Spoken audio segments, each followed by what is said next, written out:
마가복음 9장 38절에서 42절 교독하시겠습니다. 제가 먼저 38절 읽겠습니다. 요한이 예수께 여짜오되 선생님, 우리를 따르지 않는 어떤 자가 주의 이름으로 귀신을 내쫓는 것을 우리가 보고 우리를 따르지 아니함으로 금하였나이다. 예수께서 이르시되 금하지 말라. 내 이름을 의탁하여 내가 이를 행하고 즉시로 나를 비방할 자가 없느니라. 우리를 반대하지 않는 자는 우리를 위하는 자니라. 같이 읽습니다. 누구든지 너희가 그리스도께 속한 자라 하여 물 한 그릇이라도 주면 내가 진실로 너희에게 이르노니 그가 결코 상을 잃지 않으니라. 아멘. 인사 나누시겠습니다. 앞뒤 염소 인사하시죠. 하늘 복 많이 받으십시오. 함께 기도하면 감사합니다. 우리 계속해서 예루살렘을 향한 여정을 가시는 예수님과 제자들의 모습, 그 안에 이루어진 대화를 보고 있습니다. 그 여정은 한마디로 제자도를 말씀해 주시는 여정이라 할 수 있을 것입니다. 일관된 주제라 할 수 없지만 그때그때마다 하시는 말씀 속에 제자 공동체는 어떠해야 되는지를 우리가 배우게 됩니다. 오늘도 요한이 예수님께 하신 말씀 속에서 주시는 교훈이 있는데요. 우리 38절 먼저 한번 읽어보겠습니다. 38절입니다. 시작. 요한이 예수께 여짜오되 선생님, 우리를 따르지 않는 어떤 자가 주의 이름으로 귀신을 내쫓는 것을 우리가 보고 우리를 따르지 아니함으로 금하였나이다. 오늘 요한이 예수님께 무언가를 말씀드립니다. 느낌이 좀 어떻습니까? 특별히 여러분 요한이라는 이 야고보와 요한이란 말이 나오잖아요. 세베대의 아들 야고보와 요한. 이 요한이 독단적으로 예수님께 가서 뭔가를 이야기하는 장면이 마가복음에 여기 하나 나옵니다. 무슨 말이냐면 뭔가 발언기회를 얻었다는 것은 어떤 거일까요? 오랜만에 내가 뭔가 예수님께 뭘 말씀드린다. 그럴 때 아마 추정되어지는 느낌은 나는 뭔가 잘한 일인 양 의기양양하게 예수님께 말씀드리는 거 아닐까 싶습니다. 그런데 드렸던 말씀의 내용이 무엇입니까? 어떤 자가 있었는데 귀신을 쫓았었는데 우리와 함께 하지 않은 자였기 때문에 우리가 그걸 보고 그러면 안 된다라고 금했다는 것이죠. 제자 공동체에 속하지 않는 어떤 자가 주님의 이름을 의지해서 귀신 내쫓는 거 보고 야, 그러면 안 된다 하고 금지시켰다는 겁니다.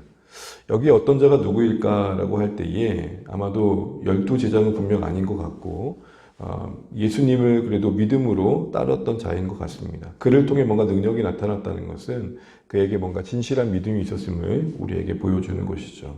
그런데 여러분 쫓아낸 이유가 다시 한번 보게 되면 38절에 반복되는 표현이 나옵니다. 뭐라고 반복하고 있습니까? 우리를 따르지 않는 어떤 자. 그리고 38절 끝절에도 보게 되면 우리를 따르지 아니함. 이 한 절 안에 같은 말이 두 번이나 반복된다는 것은 요한의 입장, 제자 공동체 입장에서는 그게 중요한 이유였다는 거죠. 우리를 따르지 않는 것 때문에 우리와 함께하지 않는다는 그 하나의 사실을 가지고 지금 그 사람을 금지시켰다, 그만두게 했다라고 이야기를 하는 것입니다. 여러분 말이 좀 웃기지 않습니까? 제자 공동체의 기준은 저 사람이 주님을 따르느냐 주님을 따르지 않는 자가 되어야 하는데 뭘 보고 있냐면 지금 우리를 따르느냐 우리와 함께하느냐 우리와 함께하지 않느냐를 보고 있다는 것입니다. 기준 자체가 자기중심적이죠. 자기들의 이해관계 속에서 머물러서 사람들을 대하고 있는 걸 보게 됩니다. 이는 지금 제자 그룹의 배타성을 드러내고 있는 것입니다.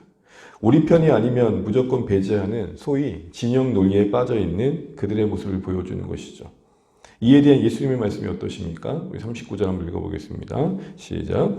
예수께서 이르시되 금하지 말라. 내 이름을 의탁하여 내가 일을 행하고 즉시로 나를 비방할 자가 없으리라. 아멘.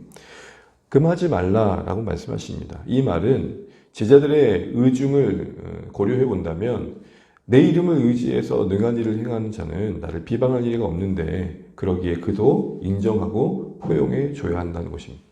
제자 공동체는 하나님 나라를 바라보는 주의 공동체는 좀 관대할 수 있어야 된다. 좀 더 포용하는 모습이 더 중점이어야 한다. 이 얘기를 하는 것입니다. 어떤 차별과 배제를 통해 힘을 얻고 그래서 그것을 자신들의 어떤 그 그룹을 유지해가는 세상적 방식을 제자 공동체는 거절할 줄 알아야 된다는 거죠. 포용하고 용납하고 수용하는 게 제자 공동체, 주의 교회의 모습이어야 한다라는 것입니다. 또한 이 말씀을 통해서 제자가 누구냐라고 할 때 12제자 입장에서는 자신들만 그 제자라고 생각할 수 있었던 한계를 깨야 했다는 것입니다. 제자, 다시 말해 오늘 우리에게 이해되어진다면 하나님 나라를 위해 수고하고 애쓰고 있는 주의 공동체, 주님께 속한 그 공동체에 대한 헤아림이 좀 넓어져야 된다는 것이죠. 그래서 예수님의 이름으로 하나님 나라를 세워가는 모든 사람으로 제자에 대한 이해가 넓어져야 될 필요성을 지금 예수님께서 말씀하시는 겁니다. 누구든지 예수님의 이름을 믿고 있고 누구든지 예수님을 사랑하고 있고 누구든지 예수님을 의지하고 있다면 조금은 다른 모습으로 섬기고 있다 할지라도 또 우리와 전혀 아는 관계가 아니라 할지라도 인정해주고 존중해주고 하나님 나라에 함께 동역하는 관계로서 받아들여주는 자세가 필요하다는 것입니다. 비록 소속과 사역이 나와 다를지라도 그게 어떤 경쟁 관계가 아니라 하나님 나라를 확정해가는 동역자의 시선으로 바라봐지는 게 필요하다는 것이죠. 주안의 교회 입장에서 본다면 또 다른 교회를 바라볼 때, 또 다른 공동체를 바라볼 때, 어떤 기관을 바라볼 때에 그런 시선이 필요하다는 것입니다. 그런데 마치 종종 그런 경우가 있지 않습니까? 우리 교회와 우리 공동체만 가장 바르고, 가장 옳고, 가장 건강하고 주님을 위하는 것처럼 생각하는 경우들이 있습니다. 그러면서 상대적으로 다른 교회나 공동체를 무조건 무시하고 깎아내리고 물론 의도적으로 그런 건 아니겠지만 은근히 우리 스스로를 높이는 그런 모습을 보입니다. 이런 의미에서 본다면 이 배타성 안에 있는 이유들을 우리가 조금 분별하고 경계할 필요가 있는 것 같습니다. 오늘 짧은 본문 안에서 저는 두 가지 정도의 이 배타적인 태도의 근본의 이유를 보는데요. 첫 번째 이유는 우월감입니다. 여러분 가만히 보십시오. 지금 이 요한이 말하고 있는 내용 속에서 우리를 따르지 않는다는 것도 있지만 어떤 면이 더 강하게 느껴지십니까? 주님의 이름으로 귀신 내쫓는 것을 보았다 그랬죠. 한번 조금 더 생각을 해보면 이런 거 아니겠습니까?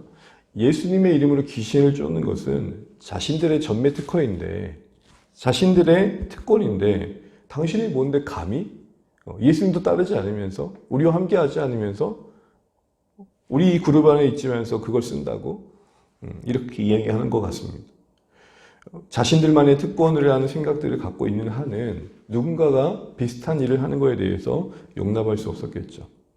이러한 우월감이 사실 우리는 관계 속에서나 또 서로를 대할 때 배척하는 마음을 갖게 합니다. 그리고 그것으로 인해서 분열과 갈등이 만들어지죠. 은근히 한국교회 안에 우리가 교회 안에 교회를 대할 때에 또 교단과 교단을 대할 때에 어떤 기관과 기관을 대할 때에 이런 생각들을 많이 하는 것을 보게 됩니다. 여러분 한국교회 안에도 교단이 참 많잖아요. 장로교, 감리교, 성결교, 심내교, 성공회 등등 참 다양한 교단이 있습니다. 그래서 제가 이제 우리가 장로교회에 속해 있는데 장로교는 이런 말을 종종 합니다. 장자교단이다. 그 규모 면에서나 역사 면에서나 그만큼 중심을 자리 잡고 있습니다. 맞습니다. 어떤 객관적인 상황을 보면 그 위치가 그러합니다. 그런데 우리들이 장자교단이라고 말하는 것이 다른 교단에 대해서 하나님께서 그것을 통해서 또 일해 가신다는 것을 전혀 배제하는 차원에서 발언이라면 장로교만 건강하고 장로교만 하나님의 나라에 참여하고 있고 그렇게만 이해하고 있다면 그건 잘못된 것이겠죠. 각각을 통해 일해 가시는 하나님의 일하심이 있는 것이죠. 또 뭔가 서로 우월감이 자리 잡게 되면은 어떤 다른 의견에 대해서 전혀 용납하지 못할 때가 있죠. 이런 거 아니겠습니까? 나만큼, 우리만큼 고민하는 사람이 있겠냐는. 다른 의견을 얘기하는 그 사람도 충분히 나름의 논리와 생각과 판단 속에 고민한 결과와 대화인데 다만 나와 다르다는 이유 하나 속에 또 뭔가 배타적인 마음을 갖는 그 마음 속에는 네가 나만큼 알아? 이런 생각들을 하게 되는 것이죠. 다양한 경우에 이런 우월감들이 우리 주변에서 우리가 보게 됩니다. 이런 우월감뿐만 아니라 오늘 본문에는 또 하나의 배타성을 갖는 이유를 보게 되는데요. 그건 다른 것이 아니라 시기심입니다. 여러분 지금 핵심 이슈는 귀신을 내쫓았다는 거죠. 그리고 봤다는 거예요. 여러분 기억하실지 모르겠지만 변화산 자락에서 내려와 가지고 술렁이는 그 산 아래의 모습 속에 한 아버지가 자신의 귀신 들린 자녀를 좀 고쳐달라고 예수님이 없으니까 대신 제자들에게라도 부탁을 했는데 쫓는데 실패했죠.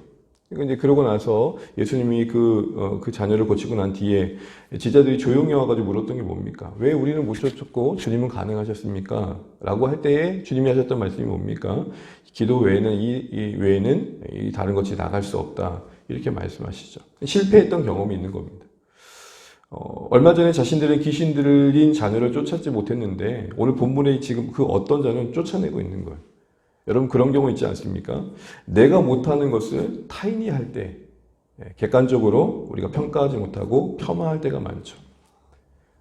그때 순간마다 찾아오는 어떤 감정과 내 이해에 따라서 그 사람을 판단하고 비하할 때가 많습니다. 그러니까 시기심이 생기면 우월감만큼이나 다른 사람을 인정하지 않고 배타적으로 여기게 되고 연합이 불가능하죠. 시기심은 공동체 연합을 상당히 방해합니다. 쉽게 말하면 이런 겁니다. 누가 합격했대. 그러면 아이고 고생했네. 이렇게 반응하지 않고 어떻게 반응합니까? 시험이 쉬었나 보네. 무슨 말 이해되시죠? 여하튼 어떻게든 간에 인정하지 않는 쪽으로 갑니다. 나는 진짜 어려워서 그런 가운데 떨어진 거고 그 사람은 너무 쉬워서 합격한 거야. 이렇게 보는 것이죠. 상대방이 잘한 것이 뭔가 이렇게 깎아내려져지고 그리고 흠을 내고 비방하고 궁지에 몰아서 결국은 자신을 드러내는 것입니다. 우리가 시기심에서 열애가 될 수 없는 것은 사실 우리 안에 있는 악한 본성 중에 하나이기 때문이겠죠. 지금은 그렇지 않다 할지라도 나는 괜찮다 할지라도 사실은 여건만 되면 우리 안에 어느새 치고 올라오는 감정이 사실 시기심입니다. 이처럼 어떤 우월감과 시기심이 오늘 제자 공동체 안에 자리 잡고 있었고 그것이 배타적인 성향으로 다른 사람들에 대해서 동일하게 하나님 나라를 위해 귀신을 되쫓고 있는 현장을 외면하고 배척하고 무시합니다. 여러분 이런 시기심과 우월감에 의한 배타성 그렇지 않고 포용하고 수용하는 공동체 되길 말씀하시는 주님의 말씀에 순종하기에 우리에게 필요한 자세가 뭘까? 그러면서 조금은 다른 듯한 엉뚱한 41절의 말씀에 하나님께서 우리에게 주신 대안이 있는 걸 보게 됩니다. 41절 말씀 읽고 마무리해 가겠습니다. 시작. 누구든지 너희가 그리스도에게 속한 자라 하여 물 한 그릇이라도 주면 내가 진실로 너희에게 이르노니 그가 결코 상을 잃지 않으리라. 예수님의 이름으로 귀신을 내쫓은 그 어떤 자를 배척한 그 사건의 배경 속에 용납해라. 누구든지 주님의 이름으로 일을 행하고 있다면 비방할 게 아니다. 용납해야 된다. 라는 말씀의 맥락에서 오늘 41절을 보게 되면 결국 우리가 그런 배타적이지 않고 우월감과 시기심을 이기기 위해서 필요한 게 뭔가라고 할 때에 41절은 첫 번째 우리에게 주는 도전이 그렇습니다. 서로가 그리스도께 속한 자로 보여져야 한다는 것입니다. 저 사람이 우리를 따르느냐 따르지 않냐보다 더 중요한 것은 저 사람이 그리스도 안에 속한 자라는 사실이 먼저 보여야 된다는 것입니다. 그리스도께서 나를 위해 죽으셨듯 그리스도께서 저 소중한 형제를 위해 주님께서 희생하셨다는 사실, 나를 위해서만 아니라 저 사람을 위해서도 피 흘리셨다는 사실들을 볼 필요가 있다는 것입니다.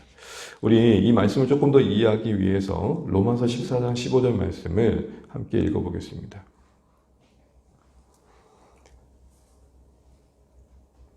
로마서 14장 15절 말씀입니다.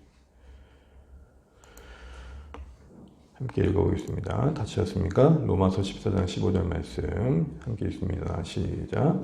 만일 음식으로 말미암아 내 형제가 근심하게 되면 이는 내가 사랑으로 행하지 아니함이라. 그리스도께서 대신하여 죽으신 형제를 내 음식으로 망하게 하지 말라.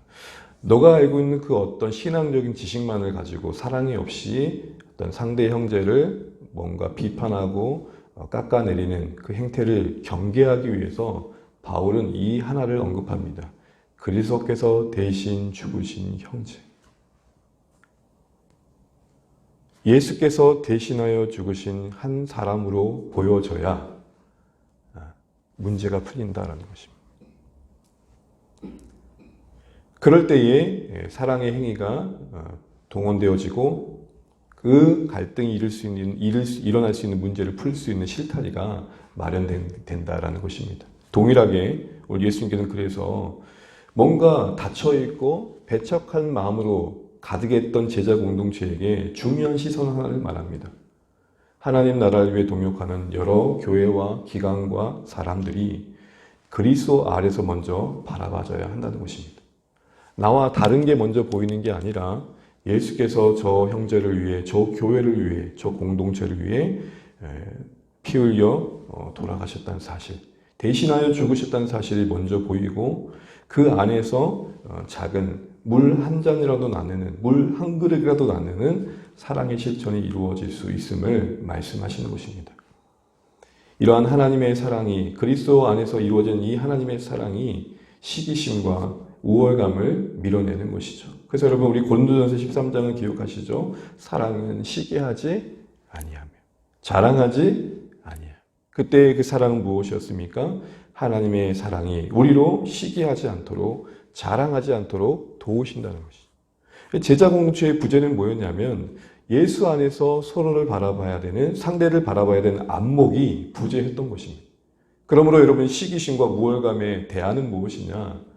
우리의 힘으로 어찌할 수 없는 것들이 아니라 상대방이, 다른 기관이, 다른 교회가 그리스도께서 사랑하시는 대상으로서 이해되어지는 것입니다. 나만을 위해 피 흘리시고 나만을 위해 기도하시는 주님이 아니라 바로 그 사람을 위해, 그 기관을 위해, 그 교회를 위해 하나님께서 사랑을 베풀고 계시고 눈물 흘리고 계신 것들이 보여질 때에 물 한 그릇이라도 나누는 사랑의 실천이 함께하게 되고 그 안에 시기와 우월감이 밀어나게 된다라는 것입니다. 두 번째로 우리에게 필요한 안목은 무엇이냐면 하나님 나라를 이뤄가는 그 일에 참으로 크고 작은 수고가 함께한다라는 것을 알아야 한다는 것입니다. 여러분 본문을 보면 눈에 띄는 것은 물 한 그릇이라도 주는 수고가 상과 연결되어 있습니다. 이때의 상은 종말의 상이겠죠. 우리 모두가 하나님 앞에 섰을 때 받을 인정일 것입니다. 물 한 그릇 주는 그 수고로움이 왜 앞으로 받을 상과 연결되어 있을까요? 이 말을 오늘 이 맥락에서 본다면 제자들에게 하는 이런 말씀인 겁니다. 너희가 배척했던 그 사람도 하늘의 상을 받을 사람이라는, 하나님 나라에 기여하는 자라는 것입니다. 그러면서 어떤 안목을 가져야 되냐면 하나님 나라를 이루어가는 그 일에 하나님의 그 손길 안에서 참으로 크고 작은 수고들이 드려지게 되어 있다.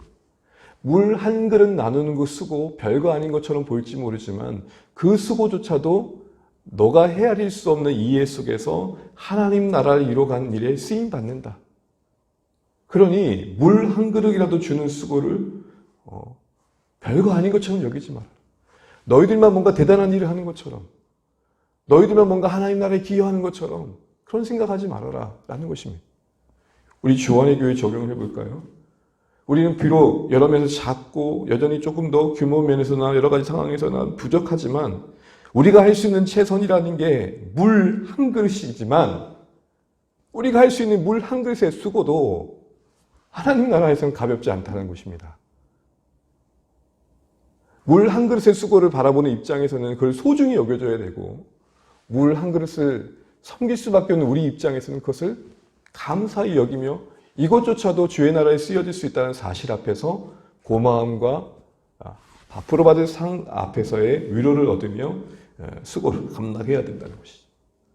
특별히 제자 공동체에게는 저 물 한 그릇 주는 거 뭐라고 그렇게 바라보지 말라는 겁니다.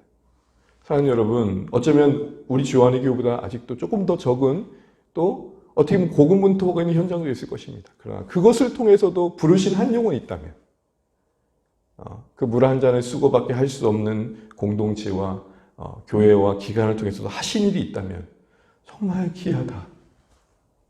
정말 소중하다. 이렇게 볼 때에 하나님 나라에 동역하는 여러 크고 작은 모든 모습들이 함께 아름다운 조화를 이룰 수 있음을 말하는 것입니다. 말씀을 맺습니다. 사랑하는 성도 여러분, 요한은 의기양양하게 자신이 뭐라도 대단한 일을 한 것처럼 예수님께 나아갑니다. 그러나 예수님은 요한의 말을 들으며 제자 공동체에 말씀하십니다. 너희가 좀 넓어지면 좋겠다. 너희가 좀 더 포용하면 좋겠다. 너희와 함께 하고 있지 않은 사실 하나 때문에 배척하는 건 하나님 나라가 아니다. 그러면서 그들 이면에 있는 우월감과 시기심을 염두하시고 41절과 같이 말씀하십니다. 서로가 상대방을 바라볼 때에 예수께 속한 것이 먼저 보이고 그것에 근거해 사랑의 실천으로 서로를 대해야 될 것이다. 그 하나님의 사랑이 시기와 우월감을 이기게 할 것이다 말씀하십니다.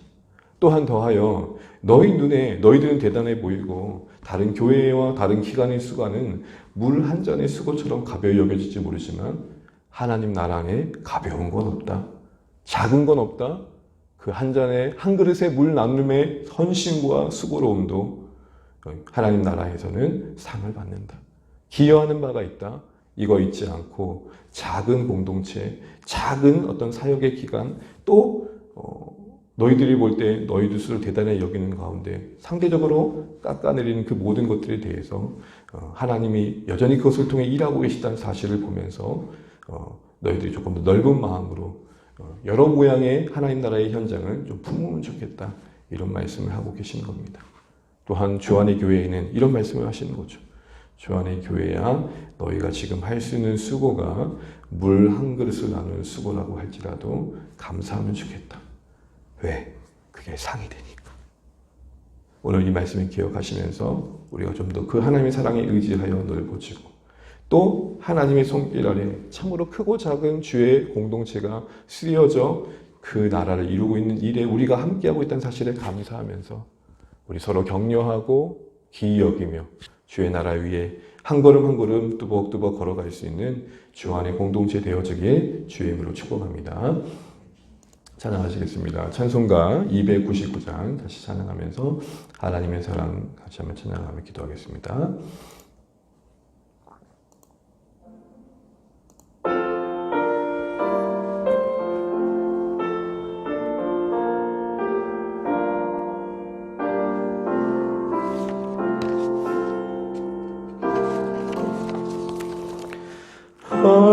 하나님 사랑은 온전한 참 사랑 내 맘에 부어주시사 충만케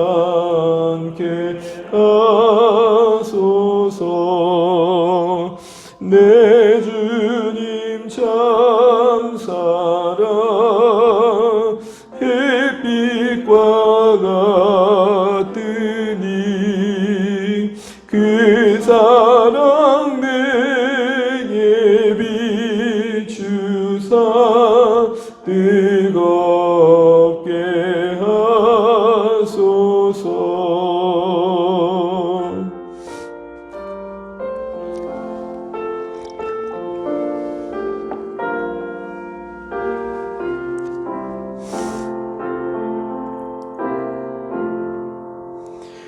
그 사랑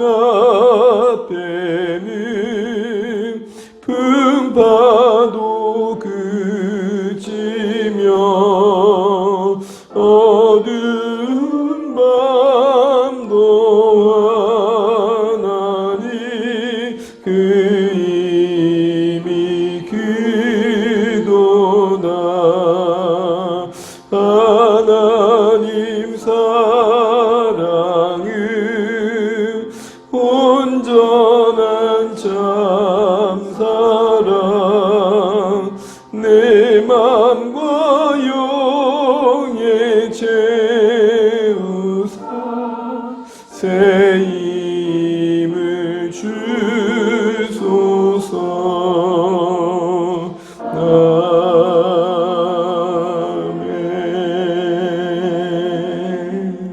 네, 오늘도 허락하신 한날 말씀으로 시작하며 감사하며 기도하며 주겠습니다. 배척하고 배타적인 태도를 보이는 주의 공동체에게 주님께서 그러지 마라 말씀하시면서 먼저 서로가 그리스도께 속한 자로 비춰져야 됨을 말씀하십니다. 이는 주님께서 피 흘려 사신 곳으로 사랑하신 곳으로 바라봐줘야 된다는 것입니다. 그 사랑을 따라 작은 친절을 베푸는 그 관계 속에서 시기와 울검이 자리 잡을 수 없음을 말씀하시고 계시고 더하여서 물 한 잔에 물 한 그릇 수고를 하는 곳이라도 상을 받는다는 말씀 속에 하나님 나라 이루어가는 그 현장에 참으로 다양하게 크고 작은 수고들이 드려지고 있음을 말씀하시고 그러기에 서로를 소중히 여기라 말씀하시는 것입니다. 조안의 교회도 아직은 물 한 그릇을 담는 정도의 공동체이지만 이것 또한 하나님 나라에 쓰여지고 있다는 사실에 감사하면서 받을 상을 기억하며 우리가 위로받고 또 서로 격려하면 좋겠습니다. 또한 다른 곳을 향해서도 함께 주님을 위해 수고하는 곳, 주의 나라를 위해 애쓰고 있는 교회와 공동체를 바라볼 때 참 소중하다, 참 귀하다 이렇게 바라보며 격려할 수 있는, 또 품어주고 함께 갈 수 있는 넉넉한 주안의 공동체 될 수 있도록 기도해 주시면 좋겠습니다. 이 시간 또 기도하실 때 계속해서 복음의 진전으로 걸음들로 우리의 마음을 하나 되게 해달라고 기도하시고, 와락을 앞두고 다시 한번 품고 섬기기를 작정하는 VIP들 기도로 품게 하시고, 또 주시는 마음과 지혜를 따라서 잘 섬겨갈 수 있도록 기도해 주시면 좋겠습니다. 또한 우리가 하나님을 더욱 가까이 또 그런 마음으로 또 한 영을 더 기꺼이 섬기는 이들이 우리 공동체 안에 풍성해질 수 있도록 기도해 주시고, 우리 자녀 세대를 위해 기억해 주시고, 특별히 또 우리 사랑하는 가족들 주님 품 안에서 하나님의 사랑 안에서 하나님께서 붙들어 주실 것들을 기도하시면 좋겠습니다. 또 울산 땅에 세우신 교회들 특별히 더 기도하시면 좋겠습니다. 참 크고 작은 교회들이 이 땅에 있는데 하나님 그 나라 이루는 그 수고의 현장을 위로해 주시고 붙들어 주시라고 견실하게 해주셔서 정말 주의 나라 이루간 일이 모두가 아름답게 쓰임받게 해달라고 기도해 주시면 좋겠습니다.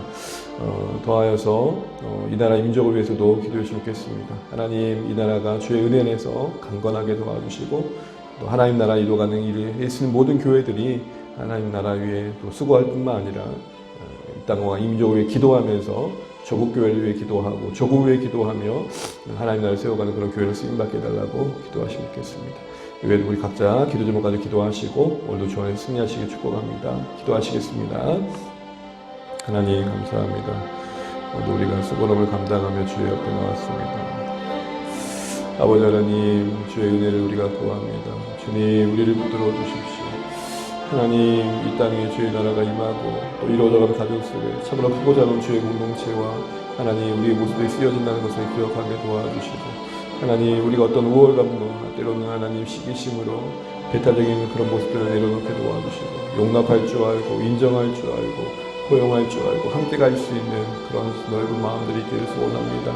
하나님 아버지, 우리만 무언가 대단한 사람처럼 여기지 않게 도와주시고, 물 한 잔의 수고조차도 기이 여기시는 하나님의 시선을 따라 우리도 하나님 작은 수고를 감당하는 것일지라도 소중히 여기게 하시고, 우리도 그런 시선 우리를 볼 수 있도록 도우십시오. 하나님 또한 그리스도께 속한 자로 먼저 자신들 서로를 바라보게 도와주십시오. 그리스도께서 대신하신 자로 서로를 바라보게 도와주셔서 하나님의 은혜 안에 우리가 하나 되어지는 은혜를 누리게 하여 주십시오. 하나님 우리 안에 어떤 우월감과 배타적인 모습들이 또 시기심이 공동체를 나누지 않게 도와주시고, 서로 있는 모습 그대로 인정해주고 존중해주고 사랑해주는 따뜻함이 풍성하게 도와주시어서 그 따뜻한 사귐과 선교적 공동체 이루어가게 도와주십시오. 하나님 복음의 진전을 이룬 교회로서 사용하여 주시고 하나님의 은혜를 이루게 도우십시오. 하나님 우리의 예배와 우리의 목장과 주의 이름으로 모이는 곳에 주의 은혜가 있게 도와주시고, 이 VIP를 품고 섬기는 와락을 앞둔 이 모든 시간들이 하나님의 은혜 안에 이루어지게 도와주셔서 한 영혼을 찾으시는 그 일들에 우리가 함께하게 도와주시되, 우리 하나님을 더 가까이 한 영혼을 더 기꺼이 섬기는 자리에 우리 모두가 설 수 있도록 하나님 말씀으로 찾아와 주시고, 우리 모든 다른 생각들을 말씀 안에 붙들어 주시옵소서. 하나님 인도하여 주시옵소서.